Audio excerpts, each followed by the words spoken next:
विश्वसृजना कोणी स्फूर्ती जागली तीच अदिती देवतामयी वंदनीया. तिला कोणी म्हणती माया, कोणी अविद्या रत्वाया, हिलाच कोणी संबोधाया प्रकृते नाव देती. ही विश्वाची माता होते, आकाशाला आधार देते, पृथ्वीचेही धारण करते, धीरपुत्रा अदिती.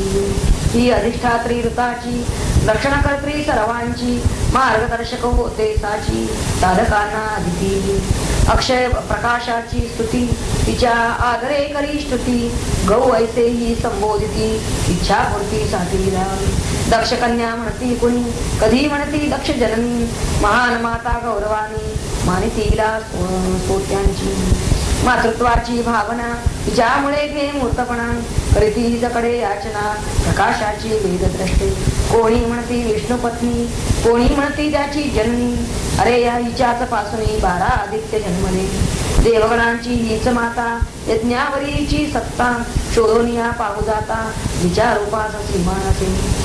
अघटित घटना कारिणी, प्राणांची ही सहयोगिनी, जिथे सापेक्ष संबंधानी विरोधाई खरेपणा.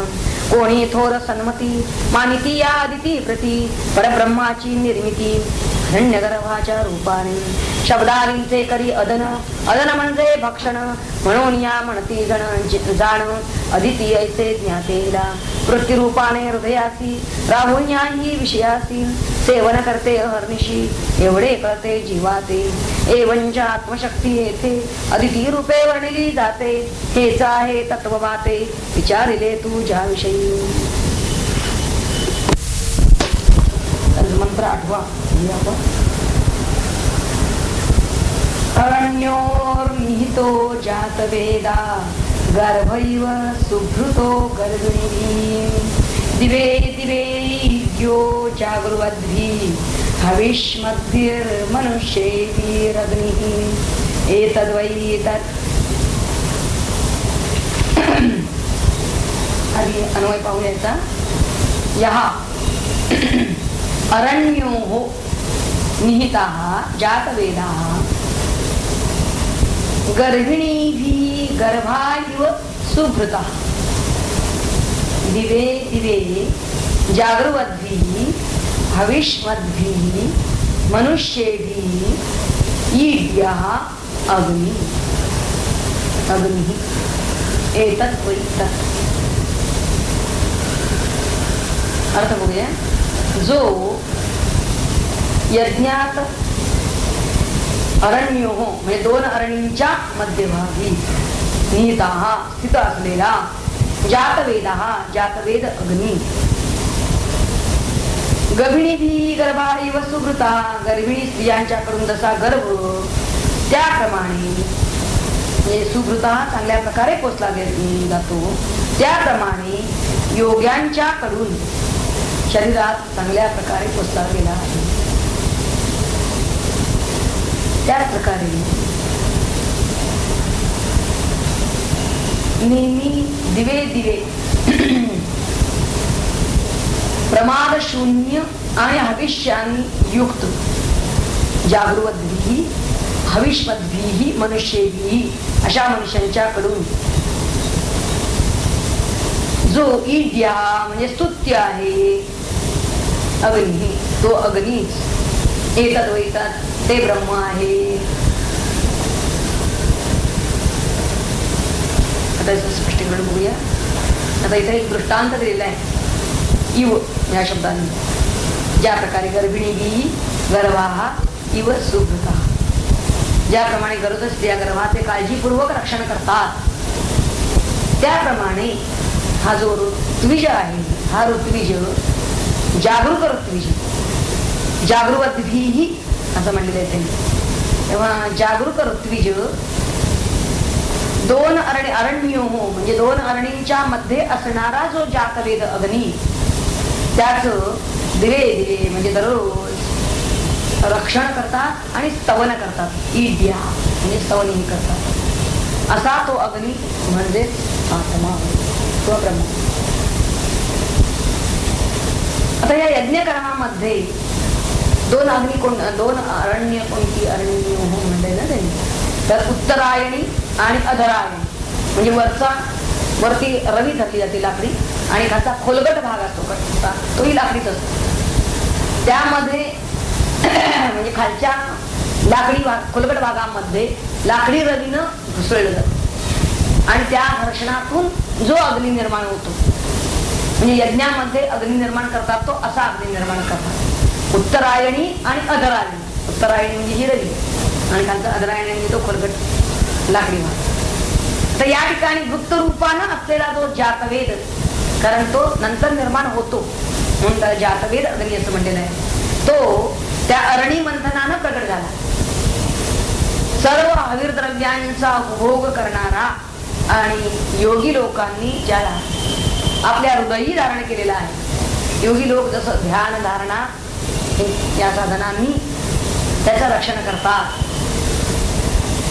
म्हणजे इथं त्यांना सांगायचंय की ह्या योग्यांच्या हृदय आहे आणि हा इथं यज्ञामध्ये जसं जसं तुम्ही हवीर द्रव्य त्यात घालाल त्यानुसार ते भक्षण करतो, तो उपभोग घेतो. याचा अर्थ ते भक्षण करून अधिकाधिक म्हणजे इथं या अग्नीचं रक्षण केलं जातं. म्हणजे एकदा तो अग्नी प्रज्वलित झाला की त्या उत्तरायणी आणि अधरायणी यांच्यामध्ये थोडा कापूस ठेवला जातो आणि एकदा तो कापूस प्रज्वलित झाला की तो घेऊन तो यज्ञामध्ये स्थापित केला जातो. म्हणजे एकदा तो जातवेद उत्पन्न झाला तो अग्नी की मग संपूर्ण सगळं यज्ञकर्म कंप्लीट पूर्ण होईपर्यंत त्या अग्नीचं रक्षण करावं लागतं. आणि अग्नीचं रक्षण त्यानंच होतं की ज्यावेळी त्याच्यात हवीर द्रव्य घातलं जातं.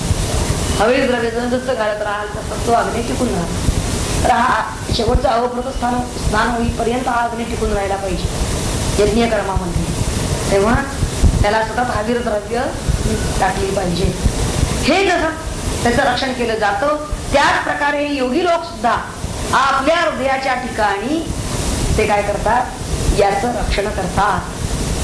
हा जो आत्मा आहे त्या आपल्या आत्मस्वरूपाचं ध्यान करणं, ध्यान धारणा इत्यादी साधनांनी त्यांनी यात अग्नीचं म्हणजे या ब्रह्माचं रक्षण केलेलं आहे. आता हे रक्षण कशासारखं त्याला एक दृष्टांत दिला त्यांनी. गरोद स्त्री ज्याप्रमाणे आपल्या पोटात असलेल्या गर्भाचं अग्नी त्याला आवश्यक असणारं सगळं अन्नपानादी ही भक्षण स्वतः करते आणि त्याचं अतिशय काळजीनं संरक्षण करते. त्याचप्रमाणे ज्या काही अध्यात्म अग्निरूप ब्रह्माचं, इथं अग्नी कोणता की अधि आत्मा हे ब्रह्म, हे आत्मस्वरूप आपलं, त्याचं रक्षण करायचंय. आणि त्याचं रक्षण जसं केलं जातं दररोज दिवे दिवे असं म्हणत रोज हा योगी जो असतो तोही हृदयामध्ये तो ध्यान करून रोज त्यानं ध्यान करायला पाहिजे. जसं शिष्याला जसं एका गुरुने सांगितलं की हा जो हातातला लोटा आहे तांब्याचा कमंडलू, हा जसा रोज घासला पाहिजे तरच तो लखलखीत स्वच्छ राहणार. जर तो काही दिवस घातला नाही तर तो जसा कर्कट होतो, तसं ध्यान सुद्धा हे आपलं चित्तरूपी हा कमंडलू म्हणून हा शुद्ध राहण्यासाठी म्हणून हे ध्यान हे त्याला शुद्ध करतो. तेव्हा ध्यान सतत त्यानं हृदयामध्ये केलं पाहिजे. तसंच जो कर्मनिष्ठ आहे, ध्याननिष्ठाच्या बाबतीत ध्यान रोजचं आवश्यक आहे, तसं कर्मनिष्ठाच्या बाबतीमध्ये सतत त्यानं हे यज्ञकर्म, मग ते अग्निहोत्रादी यज्ञकर्म असो, वैश्वदेव असो, जो काही अग्नी तो आहे सांगितलेला आहे तो त्यानं नित्य तो यज्ञ करायला पाहिजे. आणि असं तो करूनच तो अग्नीचं रक्षण करत असतो. त्या ज्याचं स्तवन करून जो अग्नी सर्व प्रकारे त्यांनी स्तुत्य म्हणलेलं आहे, त्याला वंद्य म्हणलेला आहे, तो वंद्य मानला असा जो अग्नी, ही अग्नीची स्वरूप सांगितली त्यांनी वेगवेगळी. तो कर्मनिष्ठ असेल म्हणजे कर्माचा अधिकारी असेल तर त्यानं हा यज्ञ अग्नीचं रक्षण करायचं. तो जर निवृत्ती मार्गी असेल तर त्यानं अध्यात्माचा अधिकारी असेल तर त्यानं ध्यान मार्गाने याचं रक्षण करून ठेवायचं असं ते सांगतात. तेव्हा हा अग्नी म्हणजे परब्रह्म स्वरूप आहे. तेव्हा या मंत्रामधील जो हा दृष्टांत त्यांनी दिलेला आहे तो अतिशय मार्मिक आहे. कारण गरोदर स्त्री गर्भाला क्षणभर सुद्धा विसरत नाही, सदैव त्याच्याच रक्षणाचा, त्याच्या आचरेपणाचा विचार करतो. तसं हा अग्निहोत्री सुद्धा त्या होमकुंडामधील अग्नी कधीही विझू देत नाही, पूर्णतः तो त्याचं रक्षण करतो. एकेकांच्याकडे हे अग्नी होतं अखंड चालू असतं. तर हा अग्नी यज्ञीय अग्नी हा दिला जाऊ नये यासाठी सदैव तो सतर्क आहे. त्याच प्रकारे हा साधक सुद्धा, त्या साधकानं सुद्धा हा जो परमात्मा आहे आपल्या अंतर्यामी असणारा आत्मा, ते आपला आत्मरूप, याचं सुद्धा त्यानं सदैव स्मरण ठेवलं पाहिजे. जो कधीही आत्मविस्मृत होत नाही, सदैव ज्याला आत्मस्मरण आहे तो योगी आहे. तेव्हा त्यानं या अग्नीचं रक्षण केलेलं आहे, किंवा त्यानं त्याचं वंद्य त्याला आहे, तो स्तव्य आहे हे त्यानं मान्य केलेलं आहे. नुसतं तोंडानं म्हणलं म्हणजे झालं नाही, तर प्रत्यक्षात त्यानं ध्यान रूपानं ते त्याचं रक्षण केलेलं आहे. तेव्हा या कारण आहे काय की हा अंतरी अशा तऱ्हेनं त्यानं रक्षण करणं ध्यान, पण असं ध्यान त्याचं लागेलच असं नाही. जर का त्याचं संपूर्ण बाह्य जगतामध्ये जर त्याचं म्हणजे बहिर्मुखता त्याची जर असेल तर त्याचं हे अंतरी तो असं आत्मस्वरूपाचं रक्षण किंवा हे आत्मानुसंधान तो टिकवू शकत नाही. का? कारण बाहेर त्याचं ध्यान गेलेलं आहे. परंतु जो असा पूर्ण अंतर्मुख झालेला आहे तो मात्र आपल्या आत्मस्वरूपाला कधीही विसरू शकत नाही. तेव्हा या मंत्रामध्ये त्यांनी आधी यज्ञाचं स्वरूप घेतलेलं आहे. यज्ञाला आरंभ करताना जसं 2 काष्ठही एकमेकावर घासून अग्नी निर्माण केला जातो आणि मग त्या अग्नीमध्ये आपण हवी काही जे अर्पण करायचं आहे ते दिला जातो. आणि जो खरा याज्ञिक असतो, जो कधी प्रमाद करत नाही असा निर्दोष याज्ञिक, हा नेहमी यथाविधी त्यामध्ये जे काय हवन करायचं आहे तेच घालणार आहे. ते आविर्भाग देऊन तो त्या अग्नीचं सदैव रक्षण करतो. तो असा पुष्ट झालेला अग्नी, हविर्द्रव्य त्याला जी द्यायला पाहिजे ती देऊन मंत्राग्नीनं, मंत्र म्हणून त्या अग्नीमध्ये घातलेला आहे. असा जो अग्नी असतो त्या अग्नीला पवित्र मानलेला आहे, ब्रह्मस्वरूप मानलेला आहे. इथं त्यांनी दृष्टांत जो दिलेला आहे ती गर्भवती स्त्री स्वच्छ राहणार, म्हणूनच ती गर्भाच्या पोषणाविषयी जागरूक आहे. त्यासाठी ती काय करते, ज्या कोणत्या अपत्यकारक गोष्टी असतील त्या ती बाजूला सरकवते, ती ते कधी पथ्य मोडत नाही. त्या प्रकारे यज्ञाच्या अगदी आरंभापासून शेवटापर्यंत म्हणजे अवभृत स्नानापर्यंत हा संपूर्ण यज्ञ हा निर्दोष आणि योग्य अशा सामुग्रीसह जो कोणी यथाविधी त्याची सांगता करतो तो असा पवित्र झालेला अग्नी हा या यज्ञामध्ये, यज्ञसत्रामध्ये त्याचं रक्षण केलं जातं. तो ब्रह्मस्वरूप ते म्हणतात. तसा योगी लोक सुद्धा ज्याचं ध्यान करतात किंवा अध्यात्म अग्नीच, त्याला अध्यात्म अग्नी असं म्हणलं गेलं की हृदयाच्या विधीमध्ये, तिथं विधी कोणती, हृदय हीच तिथं विधी आहे. त्या हृदयरूपी आपल्या बैठकीमध्ये त्यांनी या अधि आत्मा, या आत्मस्वरूप अग्नीचं ध्यान करतात आणि हा ब्रह्मस्वरूप असलेला हा अग्नी ते जाणतात. असे जाणणारे जे आहे त्याला ब्रह्मज्ञ असं म्हणतात. या मंत्रातून आपल्याला हे यज्ञीय अग्नी, ब्रह्माग्ना वापरे यज्ञ, यज्ञोपयोगी गीतेमध्ये याचं वर्णन आलेलं आहे. तेव्हा एवढ्यासाठी सांगायचं आहे त्यांना की जसा तो अधिकारी असेल, कर्माचा अधिकारी असेल तर त्यांना कर्मीय म्हणजे यज्ञ हा अग्नी त्याचं रक्षण करायचं. जर तो ध्यानाचा अधिकारी असेल तर त्यानं आत्मस्वरूप या अग्नीचं त्यानं रक्षण करायचं आणि ते ध्यान मार्गाने करायचं. परंतु या हा अग्नीच आपल्याला परब्रह्मस्वरूप आहे आणि तोच आपल्याला मंत्रामध्ये येणार आहे आपल्याला की याच्यामुळंच आपण काय करणार आहोत की ब्रह्मरूप होणार आहोत किंवा या जन्म मरण परंपरेतून सुटणार आहोत. म्हणून हे समजावून घ्यायचं. हा अग्नी आपण का समजून घ्यायचा, तर ह्या अग्नीचं आपल्याला जाणून एवढ्यासाठी यायचं आहे की हा संपूर्ण सगळं जे जे काही आहे त्याला तो त्याच्या मुलाशी आहे, त्याला आधारभूत आहे हा गुण. आणि अग्नी म्हणजेच ब्रह्म असं या मंत्रात त्यांनी सांगितलं. पुढच्या मंत्रात तिथे सांगतात त्याचं एक व्यक्त स्वरूप म्हणजेच सूर्य आहे.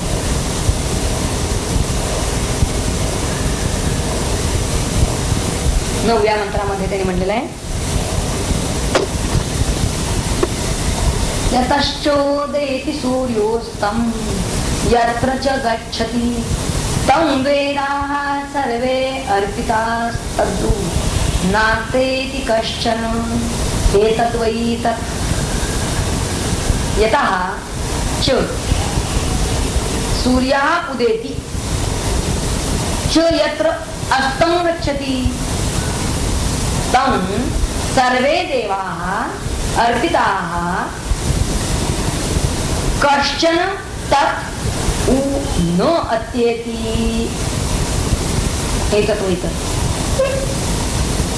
अर्थ असा आहे ज्याच्यापासून यथा सूर्य प्रत्येही उदित होतो, उदय पावतो आणि ज्या प्राणामध्ये अस्त पावतो त्या प्राणात्म्यामध्ये तम अग्न्यादिक आणि वाघादिक सर्व देव स्थितिकाली चांगल्या तऱ्हेनं अधिष्ठित आहे. सर्व देवता कोणी त्याच्या बाहेर जात नाही किंवा त्याचं उल्लंघन करीत नाही. हे तत्व ते ब्रह्म होय. आता इथं प्राणरूप परमात्मा सांगायचं. मागच्या मंत्रामध्ये अग्निरूप ब्रह्म सांगितले आणि या मंत्रामध्ये ते प्राणरूप ब्रह्म सांगितले.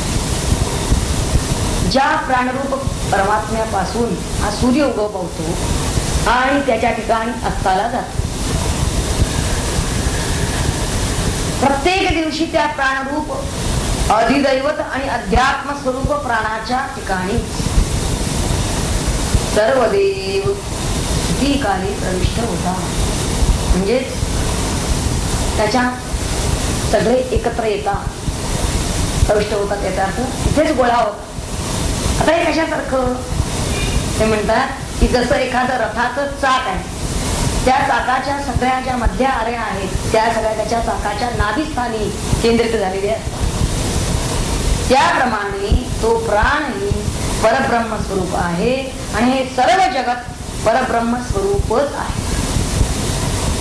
याच्याच ठिकाणी केंद्रीभूत झालेले आहे. प्रत्येक जीवमात्राच्या ठिकाणी पहा ही प्राणशक्ती आहे. आणि ही प्राणशक्ती कुठून आली तर ही यात केंद्रामधून आलेली आहे. केंद्र म्हणजे ते परब्रह्म स्वरूप. जगातील कोणताही पदार्थ या ब्रह्माला सोडून नाही. आणि अशी ही सर्वात्मक वस्तू म्हणजे सर्व वस्तूच्या अंतर्यामी तिथं आत्मरूपानं असणारा हे ब्रह्म आहे. अशी सर्वात्मक वस्तू म्हणजे ब्रह्म. त्या ब्रह्मस्वरूपाच्या आकाशामध्ये हा प्राणरूप क्षितिजावर त्यांनी सूर्याला उदय आणि अस्त होतात असं म्हणलं. मुळात एरवीच्या आकाशामध्ये सूर्याचे उदय अस्त होताना आपण बघतो. इथं आकाश कोणतं घेतलं? ब्रह्मस्वरूप. ब्रह्म हेच आकाश आणि त्याच्या क्षितिज कोणतं तर प्राणरूप क्षितिज. त्या क्षितिजावर सूर्य उदयाला येतो आणि अस्ताला येतो. म्हणजे उदय हा जणू त्याचा स्थिती स्वरूप आहे. तो येतो त्यावेळी स्थितीला आली आणि अस्त हा प्रलय स्वरूप आहे. सर्व देवता सुद्धा या प्राणाच्या ठिकाणीच समर्पित झालेले आहेत. सगळ्या इथंच एकवटलेल्या आहेत. ज्या प्रकारे त्या रथाचं चाक त्या चाकाच्या ज्या आऱ्या आहेत त्या ज्याप्रमाणे केंद्राला जाऊन मिळतात त्या प्रकारे सर्व देवदेवता या प्राण केंद्री राहतात. तर देवता कुठल्या? जी जी आपली इंद्रिय आहेत त्या प्रत्येक इंद्रियाच्या अधिष्ठात्री देवता आहेत. डोळा, कान, नाक, जीभ, वाणी सगळं सर्व इंद्रिय, हात, पाय सगळ्या ज्या ज्या काही ज्ञानेंद्रिय आणि कर्मेंद्रिय या सर्वांच्या अधिष्ठात्री देवता आहेत आणि या सर्व देवता प्राण केंद्रित राहतात. तो प्राणच ब्रह्म आहे आणि तो जाणणारा जो आहे तो ब्रह्मरूप होतो. वास्तविक असं आहे की सर्व ब्रह्मच आहे. तेव्हा ह्या प्राणादी जे भेद आहेत त्या भेदांना वास्तविक जागा नाही. पण हे सर्व भेदमय भासणारं जे जगत आहे ते जगत ज्या एका परब्रह्माच्या अंशावर भासत आहे तो आभास रूपाने म्हणजे त्या परब्रह्म परमात्म्याच्या ठिकाणी त्याच्या एका अंशावर फक्त हे जगत आभास रूपाने राहत आहे. आभास रूपाने वास्तविक. परंतु जे संपूर्ण सगळं अगदी ब्रह्मादी स्थावरांत म्हणजे ब्रह्मापासून ब्रह्मदेवापासून अगदी स्थावर म्हणजे दगडापर्यंत म्हणजे तिथपर्यंत जे जे काही पदार्थ आहेत त्या त्या सर्व पदार्थांमध्ये ही जी वस्तू आहे परब्रह्म वस्तू सृष्टीच्या प्रत्येक वस्तूमध्ये हे ब्रह्म आहे. परंतु जो संसारी जीव आहे तो मात्र आपलं जे परिच्छिन्न रूप आहे मर्यादित स्वरूप आहे तेच तेवढं त्याला भासत आहे. म्हणून तो या सर्व चराचरामध्ये परब्रह्म तत्व आहे ते आणि जे सर्व वस्तू दिसत आहेत त्या भिन्न मानतो, वेगवेगळ्या मानतो. ते जीवतत्व परब्रह्माहून वेगळं आहे असं समजतो. पण अशी शंका कुणालाही येऊ नये यासाठी म्हणून पुढच्या मंत्रामध्ये ते आपल्याला सांगता येईल. काय सांगतात पुढच्या मंत्रात ते पहा. मंत्र 10 असा आहे. यो देवेह तदमुत्र यदमुत्र तदन्विह मृत्योः स मृत्युमाप्नोति यो इह नानेव पश्यति. सोपा आहे म्हणजे यत् एव इह तत् अमुत्र यत् अमुत्र तत् अनु इह या इहं नाना इव पश्यति स मृत्योः मृत्युम आपनोति.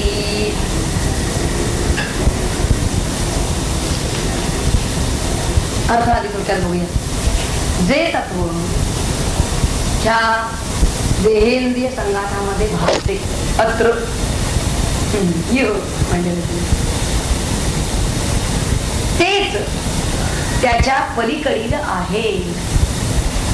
यत् एव इह तत् अमुत्र अमुत्र म्हणजे त्याच्या अतीत त्याच्या पलीकडचं. आणि जे अन्यत्र आहे यत् अमुत्र तत् अनुइह म्हणजे ते ह्यात आहे.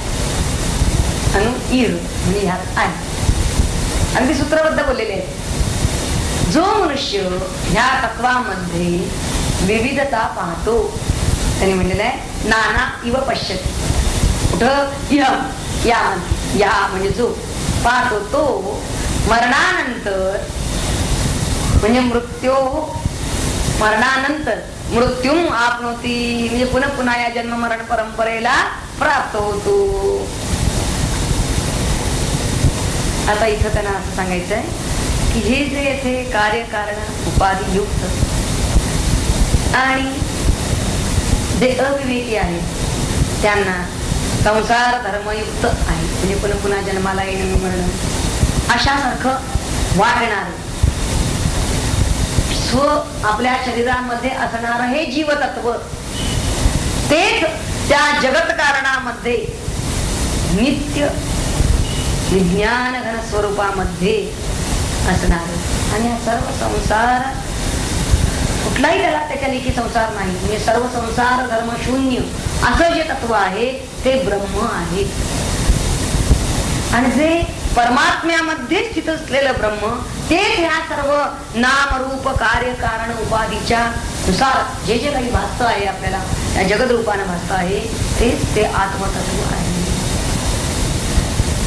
थोडक्यात जे निरुपाधिक असं म्हणलं आपण, जे ज्याच्या लेखी प्रपंच अजिबात नाही असं जे तत्व आहे तेच ब्रह्मतत्व या संपूर्ण या चराचरामध्ये, की जे चराचर आपल्याला कार्यकारण असणार, जे चराचर आपल्याला उपाधियुक्त वाटणार, जे संसारयुक्त वाटणार असं आहे, त्यामध्ये सुद्धा तेच तत्व आहे. पण असं असून सुद्धा, असं असताना सुद्धा जो मुळातच अविद्येनं मोहित झालेला जीव आहे, त्याच्या बाबतीमध्ये हे एकरूप ब्रह्म जे आहे त्या ब्रह्मापेक्षा मी कोणीतरी वेगळा, त्या परमात्म्याहून, त्या परब्रह्माहून मी वेगळा आहे किंवा माझ्याहून ते परब्रह्म भिन्न आहे असं त्याला तो नानात्व पाहतो, तो भिन्न भाव पाहतो. आता हे जे जणू काय नानात्व पाहतो म्हणलेला आहे त्यांनी, नानात्व पाहतो, नाना इव पश्यती, तो असा जो पाहत असतो,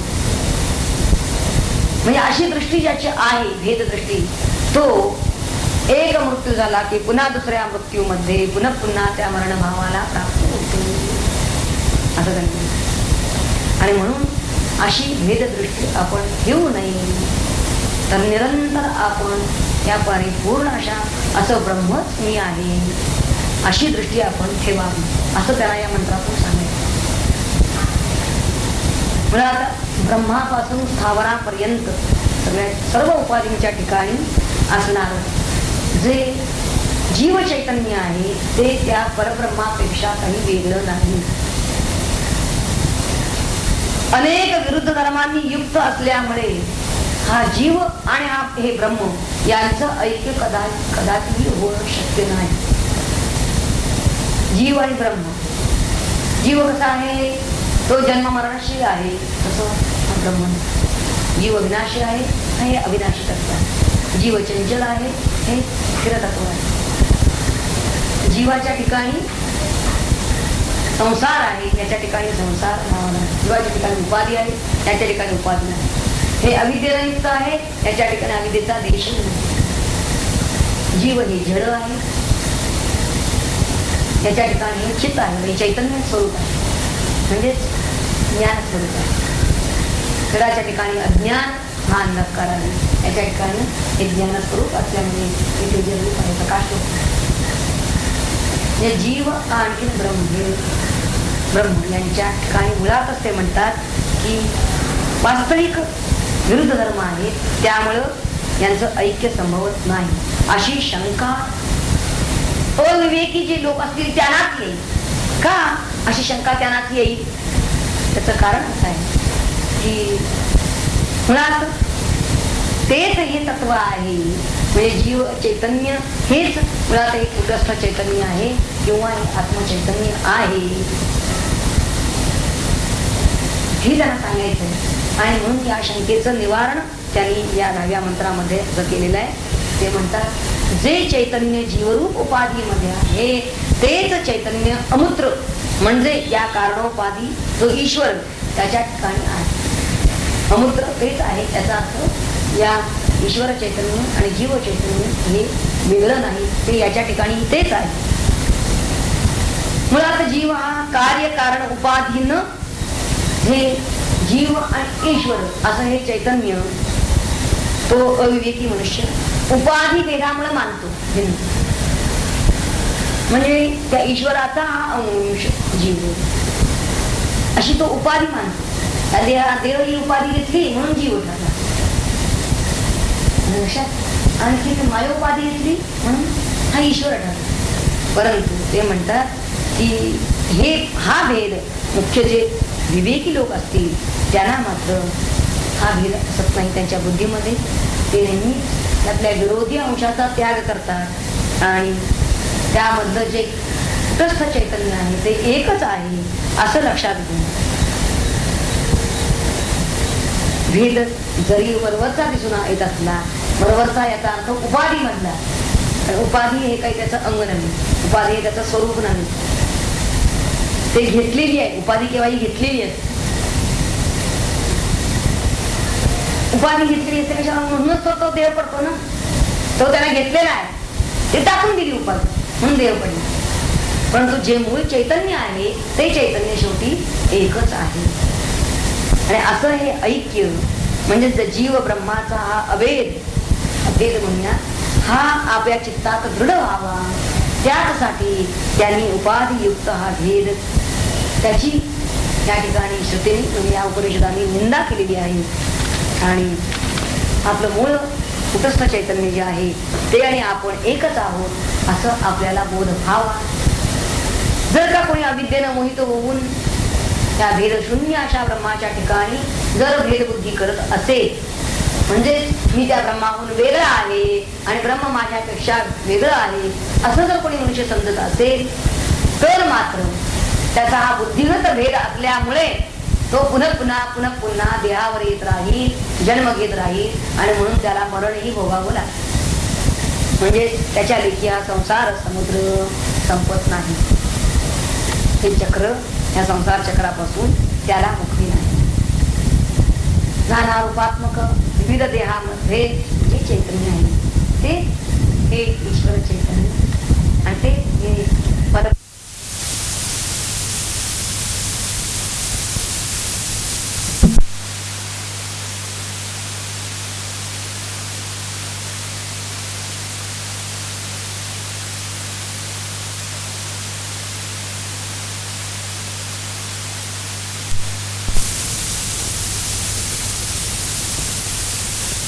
या विशिष्ट चेतन आणि ईश्वर हा माया विशिष्ट चेतन आणि जीव हे कार्य आहे त्याचं. याला ईश्वराला कारण मानलं, परंतु मुळात हा निर्माण झालेला जो आहे म्हणजे कार्यरूप आणि निर्माण करणारा तो करता आणि ईश्वराला करता मानला आणि याला कार्य मानलं.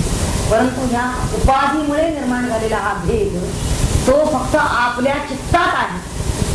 तो जर भेद आपण काढून टाकला तर ते म्हणतात एक होतं ते फक्त चैतन्य आणि आपण चैतन्य स्वरूप. त्यामुळे आपणा आणि त्या ईश्वरात भेद नाही. कुटस्थ चैतन्याला हे अविद्येचं जे आवरण आहे म्हणून जीवावरती हे अविद्येचं आवरण आहे आणि ईश्वर चैतन्य त्याच्यावर मायेचं आवरण आहे. म्हणून हा आवरणाचा भाग काढून टाकायला पाहिजे. तो काढून टाकण्यासाठी जर टाकला गेला तो बुद्धीनं काढून टाकायचा, तो टाकला गेला तर दोन्ही एकरूप आहे म्हणजे चैतन्य शेवटी एकच आहे. पण अज्ञानामुळे आपण ते मानतो, मानण्याचा भाग आहे. अज्ञानामुळे आपण आंधळे झालो आहोत. म्हणून ही जी नामरूपात्मक भिन्नता आपल्याला दिसते आहे हीच भिन्नता आपण सत्य मानतो.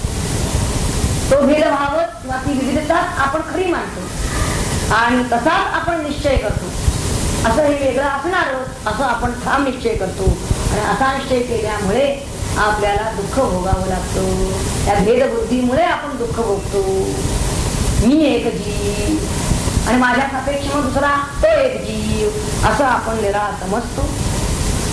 आणि मग देव तो तर आकाशात आहे, तो कुठेतरी दूर आहे असा जो भिन्न भाव आपल्या चित्तात निर्माण होतो. वास्तविक मी एक चेतनायुक्त जीव आणि दुसरा जो काही आहे तो एक जड पदार्थ असं आपण मानतो.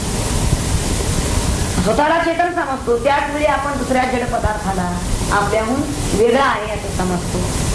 कोण ते म्हणतात वास्तविक आपल्याला आपण चेतन समजत असताना ज्याला ज्ञान घन असं आपण म्हटलेलं आहे ते ज्ञान घन तो दुसरा जड वस्तू ज्याला आपण समजतो त्याला आपण कधीही ज्ञान घन असं समजत नाही.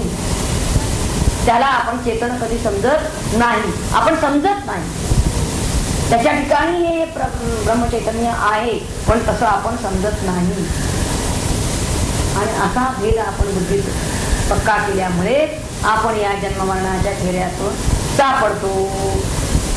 जर का आपण अभेदाचा अभ्यास केला म्हणजे भेद बुद्धीचा निराश करून ते तो आणि एकच आहे असा जर अभ्यास केला, मीच ब्रह्म आहे असा जर आपण निश्चय केला बुद्धीनं, तर आपण या संसार सागराच्या पलीकडे जाऊ. तेव्हा आत्मा या जगाला व्यापून आहे. तसाच तो परलोकाला सुद्धा व्यापून, या लोकाला इग आणि अमूत्र म्हणजे परलोक, त्याला सुद्धा तो व्यापून आहे. आत्म्यामध्ये आपण ही एकता पाहिली पाहिजे. ती न पाहता जर अनेकता पाहू लागलो, विविधता पाहू लागलो, नानात्व पश्यती पाहू लागलो, तर मग आपण या जन्म मरण या परंपरेत राहू, त्या भेदबुद्धीमुळे राहू. इथं मंत्रामध्ये त्यांनी अत्यंत असे सूत्ररूप शब्द घातलेले आहे. तसे तर जे येथे आहे तेच तेथे आहे, आणि जे तेथे आहे तेच येथे आहे असं ते म्हणतात. आणि जो येथे अनेकत्व पाहतो तो मृत्यू मागून मृत्यू पावत राहतो. इतकं सूत्ररूप बोललेले आहे. आता इथं येथे तेथे याचा अर्थ काय थोडा पाहू. येथे म्हणजे जीवाच्या ठिकाणी आणि तेथे म्हणजे आत्म्याच्या ठिकाणी. आत्मतत्व हे ज्याप्रमाणे आपल्या गुहीत राहते, म्हणजे मी म्हणेन ना आत्मा कुठं आहे की नितांग गुहायाम, हे परमतत्व कुठं राहतं, नितांग गुहायाम. त्याचप्रमाणे आणि त्याच पद्धतीने ते अखिल विश्वात सुद्धा आहे. आत्मा कसा आहे, प्रमेय अगाध झालेले, हे आत्मतत्व अगाध झाले. ते कुठं आहे, ते बुद्धिरूपी गुहेत राहत. ते जसं इथं राहतं तसंच ते संपूर्ण या बाह्य चराचरात सुद्धा, अखिल विश्वात सुद्धा तेच ओतप्रोत आहे. आणि हे जो जाणतो त्याची सर्व कर्म आत्म्याशीच होतात. म्हणजे आत्म्याहून भिन्न भावानं तो काहीही करत नाही. मी आत्म्याच्या सत्तेतच कार्य करतो आहे असा त्याला बोध पक्का आहे. आणि असा आपला राहावा ही त्यांची इच्छा. आणि असं ज्याची बुद्धी राहते की मी आत्मसत्तेतच जे जे काही करतो आहे ते सगळं आत्मसत्तेत करतो आहे, असा बोध ज्याचा पक्का आहे तो त्या कर्मबंधनातून बाहेर पडतो. आणि कर्मबंधनातून सुटल्यामुळे तो अमर होतो. तो जन्म मरण परंपरेत म्हणजे पुन्हा पुन्हा मृत्यूला प्राप्त होत नाही. पण जे आत्मतत्व न जाणणारे आहे, म्हणजे आत्म्याची जी सत्ता न जाणणारे आहे, तेच केवळ ते नेहमी जीवाच्या पातळीवरच राहतात. आणि म्हणून सर्व व्यवहार जीवाच्या पातळीवर करत राहतात. त्यामुळे ते अनेकत्व पाहतात, भिन्न भाव पाहतात, वेगळेपणाचा सदैव अनुभव घेत असतात. त्यामुळे ते त्यांना कर्मबंध लागतो. मी करता हा भाव त्यांच्या ठिकाणी आहे, म्हणून भोगता भाव त्यांना भोगावा लागतो, कर्मबंध त्यांना लागतो. ते पुन्हा पुन्हा जन्म मरणाच्या फेऱ्यात सापडतात. जीव ब्रह्मैक्य ज्यांनी अनुभवलेलं आहे, माझ्या अंतरी जे चैतन्य आहे तेच या अखिल चराचरात म्हणून आहे आणि तेच ब्रह्म मी आहे असं जे अनुभवतात ते या संसार चक्राच्या अतीत होतात. त्याचे सापडत नाही, ते पुन्हा पुन्हा मृत्यूला प्राप्त होत नाही. असं या धार्या मंत्रातून फार सुंदर सांगितलेलं आहे त्यांनी.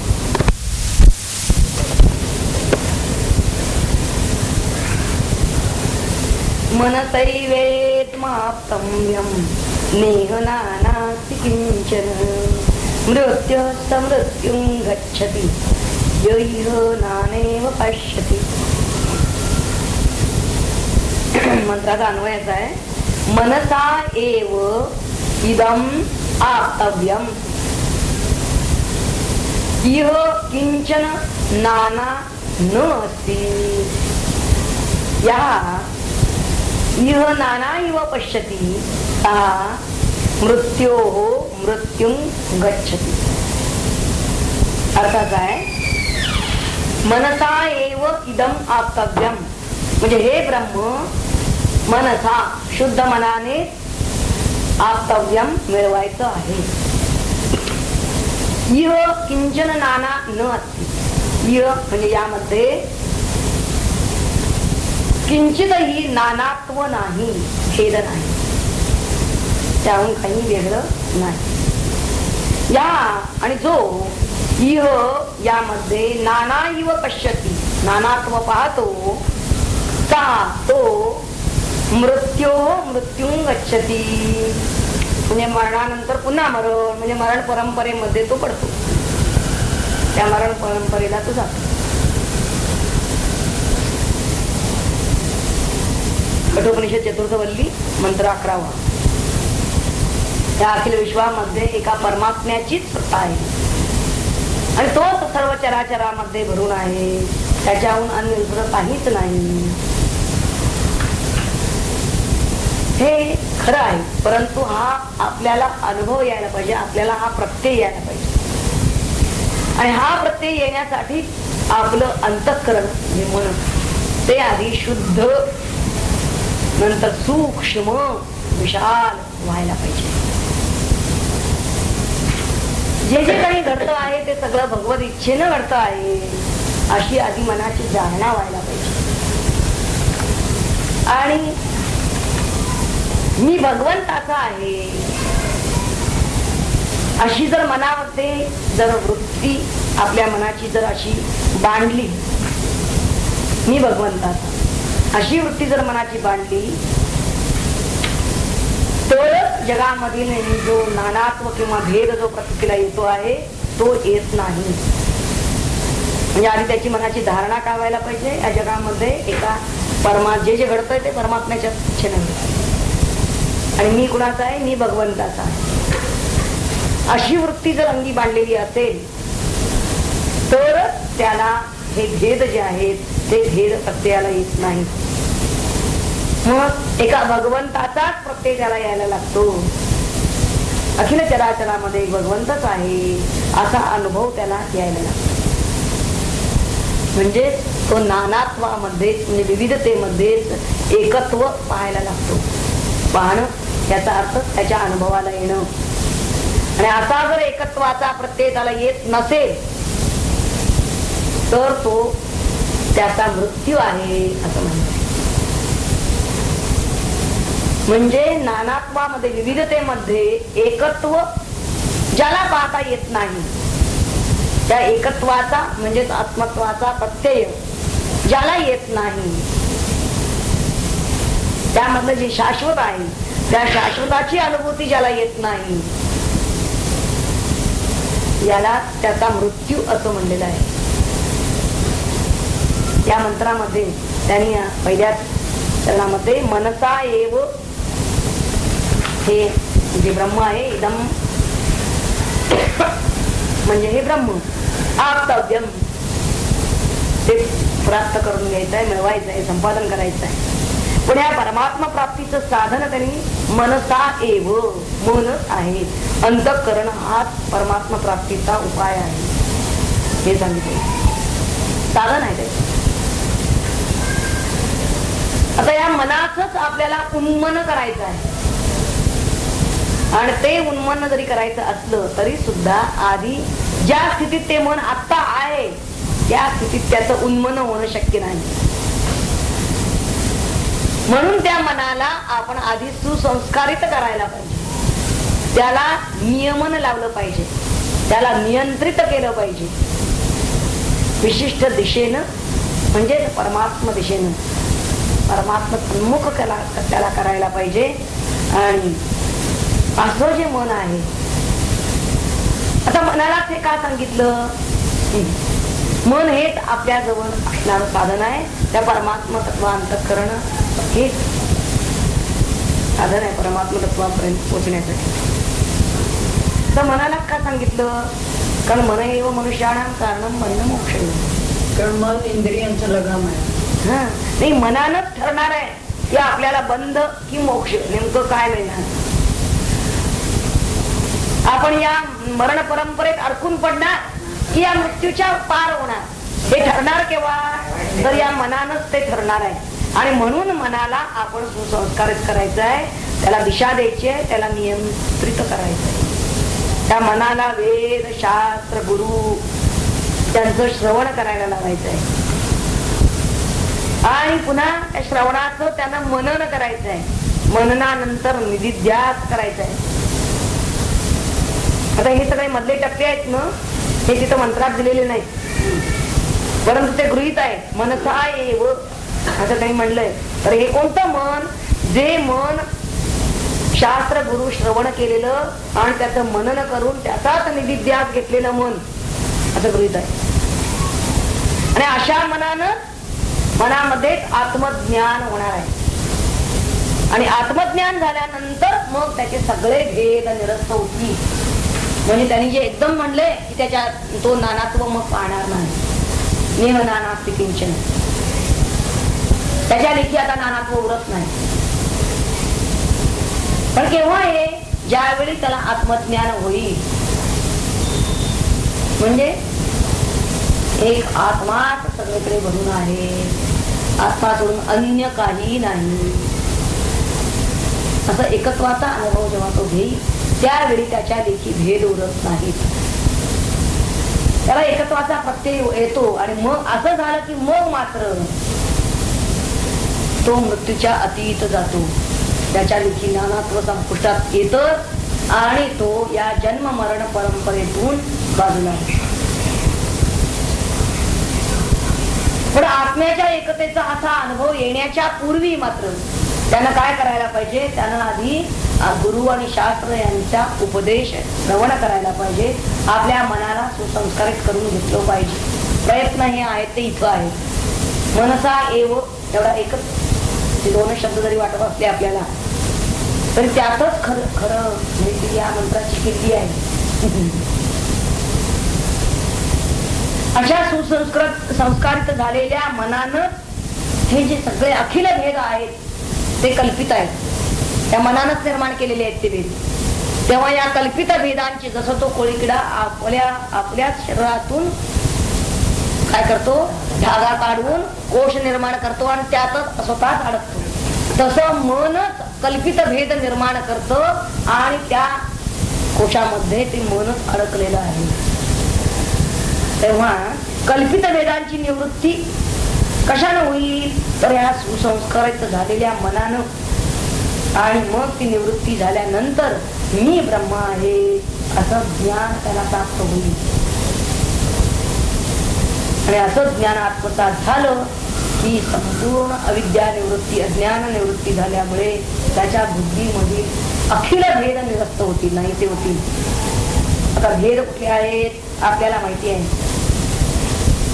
जीव ईश्वर भेद, जीव आणि ईश्वर, आपण आणि ईश्वर वेगवेगळे आहोत, भिन्न आहोत असं वाटणं. दोन जीव हे भिन्न भिन्न आहेत असं वाटणं, जीव जीव भेद. जीव आणि जड गोष्टी, कुठली जड वस्तू आणि जीव हे दोन्ही भिन्न आहेत असं वाटणं, जीव जड भेद. दोन जड वस्तू भिन्न वाटणं, जड जड भेद. आणि जड आणि ईश्वर भेद. एखादा जड गोष्ट आणि ईश्वर हा वेगळा आहे. सर्वांनाच काही पाषाणामध्ये परमात्मा दिसतो असं नाही. खांबात परमात्मा फक्त कल्लाला दिसला. तेव्हा हा जो भेद आहे, पाच तऱ्हेचे भेद आपल्या बुद्धीमध्ये आहेत. जोपर्यंत आपल्या बुद्धीतील भेद नाहीसा होत नाही तोपर्यंत आपण जन्म मरण परंपरेत अडकतोच. तेव्हा जन्म मरण परंपरा आपल्याला खंडित करायची असेल तर आपल्या बुद्धीतील हे भेद जायला पाहिजेत. आणि हे भेद जाण्यासाठी म्हणून त्यांनी सांगितलेलं आहे की आपल्याला ज्ञान व्हायला पाहिजे, आत्मज्ञान, एकत्वाचं ज्ञान. आणि हे एकत्वाचं ज्ञान केव्हा होईल, ज्यावेळी आपलं मन असं सुसंस्कारित होईल. ते मन त्याचाच एकाचा ध्यास घेईल. ध्यास या टप्प्यावरती त्याच वेळी तिथं हे आत्मज्ञान उदित होईल. त्या तेव्हा आणि जर असं झालं नाही तर मग जोपर्यंत बुद्धीमध्ये हे भेद आहे तोपर्यंत आपल्याला पुन्हा पुन्हा मरावं लागेल. म्हणजे एकत्वाची अनुभूती होणं हेच आपलं जीवन आहे. आणि अनेकत्वाची म्हणजे नानात्वाचा अनुभव येणं हेच आपलं मरण आहे असं त्यांना सांगायचं. तेव्हा मनाला आपण जर योग्य वळण लावू तरच यातून सुटू. कारण सरळ आहे. ज्ञानेश्वर महाराजांनी सांगितलेलं आहे आपल्याला, या मनाचे एक निकेत, या मनाचं एक चांगलं आहे. याला वळण का लावायला सांगितलं तर देखील या गोडीची या ठाया सोके. हे मन कसं आहे, जे ते पाहत त्याच्याशीच ते चिकटून राहतं, ते त्याला आवडायला लागतं आणि तिथंच ते सोकावतं. म्हणून आपण त्याला नियमन करायचं, नियंत्रण करायचं, त्याला दिशा द्यायची, त्याला वळण लावायचं. म्हणजे काय होईल, म्हणजे निश्चितपणे ते अनुभव सुखची दावित जाई कौतिके म्हणले म्हणून अनुभव सुखची कौतिके दावित जाई. एखाद्याला जसं कौतुकानं सहज म्हणून, तसं सहज म्हणून या मनाला काय दाखवायचं आहे, अनुभव सुख, हे आत्मस्वरूप हे दाखवायचं आहे. आणि हे जर त्याला दाखवलं तर त्याला आपोआप त्याची गोडी लागायला लागेल. आणि गोडी लागली की तिथंच ते रमायला लागेल. आणि एकदा मन तिथं रमलं की त्या मनाचा मनपणा, त्याचा वात्रटपणा कमी होईल. ते मन जे सारखं कल्पना करत बसतं ते त्याचा खेळ थांबेल. इथं त्यांना सांगायचंय की मनाला या कल्पित नानात्वामध्ये रमवायचं आपण, की यथार्थ एकत्वामध्ये त्याला रमवायचं, हे आपण ठरवायचं. आणि मग तसं ठरवल्यानंतर त्याप्रमाणे आपण निश्चितपणे प्रयत्नपूर्वक वागायचंय. आणि जर असं निश्चयानं जर आपण वागलो तरच आपण हा एकत्वाचा सोहळा घेऊ. त्या मंत्रातून आपल्याला त्यांना मनाला आपण कशी दिशा देणार आहोत, त्यावर आपली जन्म मरण परंपरा अवलंबून आहे हे सांगायचं. पुढच्या मंत्रात तो म्हणतात, मंत्र 12. अंगुष्ठ मात्र पुरुषो मध्य आत्मनि तिष्ठति ईशानो भूतव्यस्य नतो विजुगुप्सते. एतद्वै तत्. अंगुष्ठ मात्रा पुरुषः मध्ये आत्मनि तिष्ठति भूतभव्यस्य ईशानः तं विदित्वा तथा न विजुगुप्सते. अर्थ असा आहे, हा अंगुष्ठ प्रमाण पुरुष मध्य आत्म्यात, मध्ये आत्मनी असं मांडलेलं आहे. आत्मनी या शब्दाचा अर्थ अंतःकरण असाही काही जण करतात. मध्य आत्मा शरीरात म्हणजे हृदय कमलात, आपल्या हृदयामध्ये तो राहतो. आता हृदय कमल हे अंगुष्ठ परिमाण आहे आणि म्हणून त्याच्या छिद्रात राहणारा म्हणजे अंतःकरण उपाधी अंगुष्ठ मात्र आहे. कसं, ज्या प्रकारे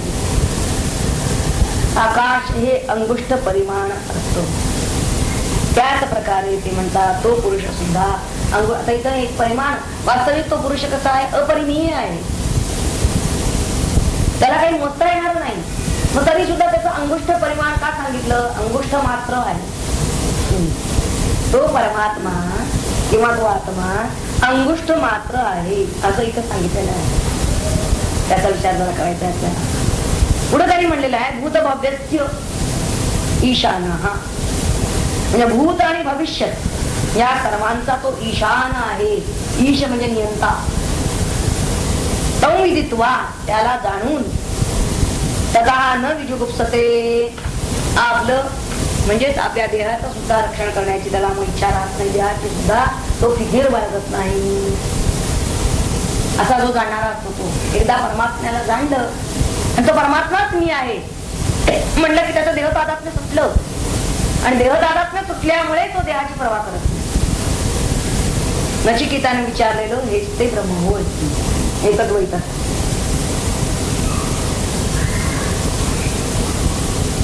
आता हा जो अंगुष्ठ मात्र त्यांनी पुरुष सांगितलेला आहे, तर हे दर्शन, हे आत्मदर्शन केव्हा होईल, कसं होईल?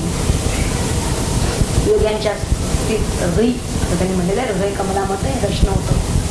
हे कसं घडतं आणि केव्हा घडतं? सामान्य मनुष्याला तसं का नाही घडत?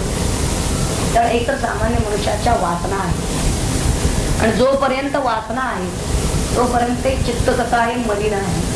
जसं एखादा आरसा धुळीनं माखलेला आहे तर त्याच्यामध्ये काही दर्शन घडत नाही. म्हणजे आपल्याला माहित झालं तरी आत्मदर्शन घडत नाही.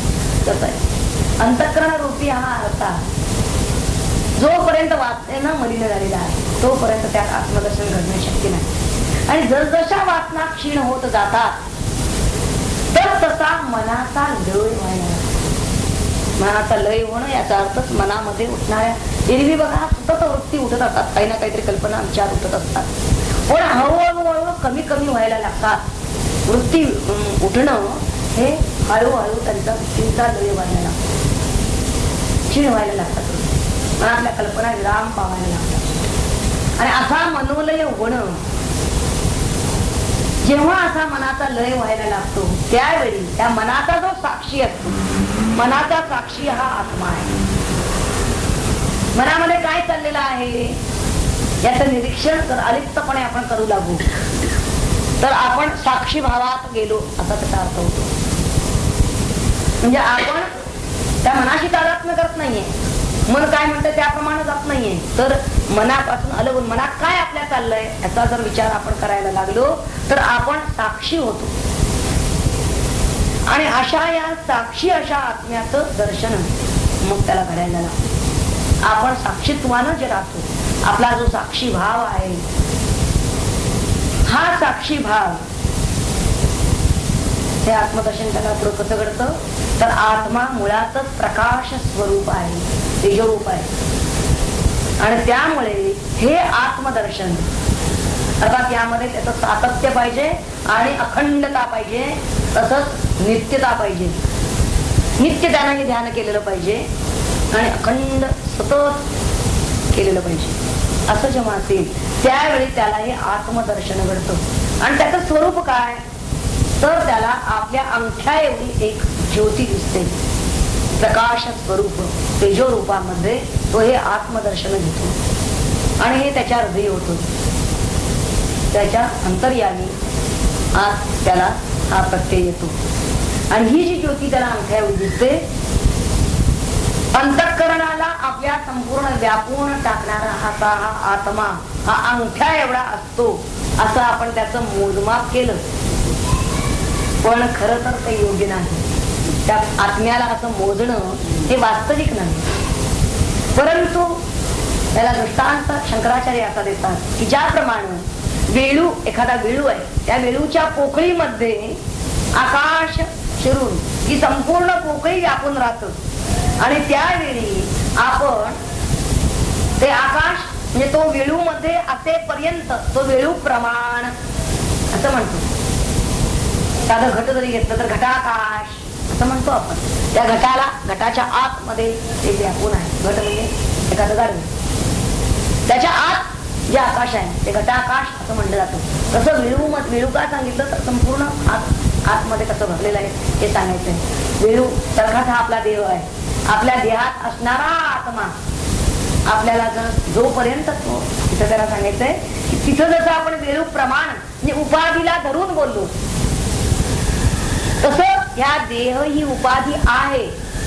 आपण देहात असताना हा अनुभव घेतो आहोत, म्हणून इथं आपण अंगोष्ठ प्रमाण असं म्हणलं.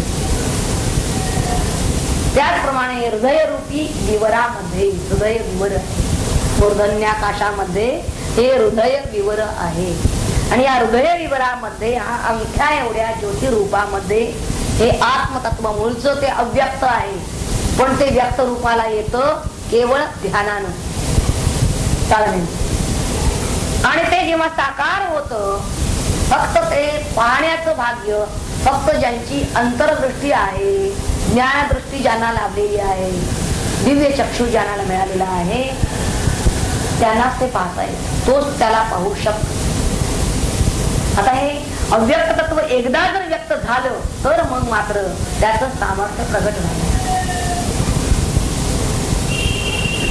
त्याला मग ज्याला हे पाहिलेलं आहे त्याला मग जसं भूतकाळाचं ज्ञान व्हायला लागतं तर स्वतःच्या आणि इतरांच्याही भूतकाळाचं ज्ञान त्याला आपोआप व्हायला लागतं, तसंच भविष्याचा सुद्धा तो वेध घेऊ लागतो.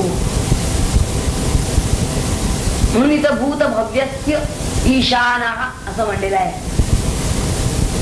त्याच्या पुढे आता काहीच गुप्त असं राहत नाही. विजुगुप्सते, विजुगुप्सते या शब्दाचे अर्थ अनेक होतात. विजुगुप्सते याचा अर्थ तिरस्कार करणे, द्वेष करणे. हे न तिथं पाठीमागे न म्हणलेलं आहे, ते न विजुगुप्सते. तो भूत भविष्याचा जो नियंता तोच आपल्या हृदयात आहे असं ज्यावेळी तो जाणतो, त्यावेळी तो तिरस्कार, द्वेष इत्यादिकापासून तो अलिप्त राहतो. तो आता कोणाचा द्वेष करत नाही. राग द्वेष वियुक्त असतो. कारण सगळे आपण एक आहोत, एक रूप. आपल्यात दुजा भाव नाही असा सत्य आल्यामुळे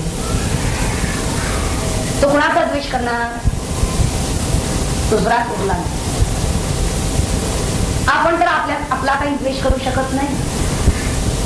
आत्मरूपानं तो सर्वांना पाहत असल्यामुळे तो न विजुगुप्सते, तो कुणाचाही द्वेष करत नाही. कोणत्याही दृष्टीने तो निंदेला पात्र होत नाही. कुणाची तो निंदा करत नाही. शिवाय द्वैत ज्याला उरलेलंच नाही असा तो निर्भय होतो. आणि भय हे द्वितीयात वै भयम. तुझेपणा असेल तरच भय असतो. एकत्वाच्या ठिकाणी भय उरत नाही. आपल्यापासून दुसरा काही वेगळा नाही म्हटल्यानंतर त्याला कुणापासूनही भय राहत नाही. म्हणून तो निर्भय होतो. आणि आता तो आपल्या देह रक्षणाची सुद्धा पर्वा करत नाही. कारण देह तादात्म्य त्याचं सुटलेलं आहे.